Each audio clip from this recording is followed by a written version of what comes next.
রে নাসির, তুই তো আসলে ব্যাক কল। এই কুত্তারে ঘাস খাওয়াইতাছিস কি লেগা? কি কোন এটা আমনে মুরব্বি? এটা আমার শ্বশুর বাড়িতে ছাগল দিছে, এত ছোট হয়ে এত ছোট আসলো। পাইলে কত বড় করছি, আপনার কোন কুত্তা এটা না? পাইলে আমি কেন আমার লাগে? তুই আসলে বেটা ব্যাক কল। তোর শ্বশুর বাড়িতে দিছে তোর কুত্তা, তুই কস এটা ছাগল। পাইলে আবার ছোট থেকে পাইলে বড় করতাছস না? শালা ব্যাক কল করে ব্যাক কল। চাচা, এটা আসলে কি কুত্তা না আমাদের মস্করা করতেছেন? তোর লোক আমি মস্করা কর মুখে এমন লোক গেছে হারা কয় না এটা কি? চাচা, দু তিনজন কয়ে গেছে আমার যে এটা কুত্তা। ওই তোর ছাগলটা ঘাস খাওয়া, আমি যাইগা।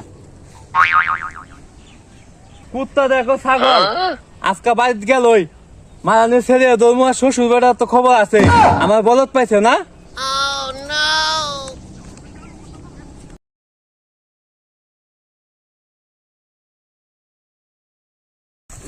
ঠিক আছে, হবো রে, সেই বিক্রি হবো মামা আজকে 100 ভাই।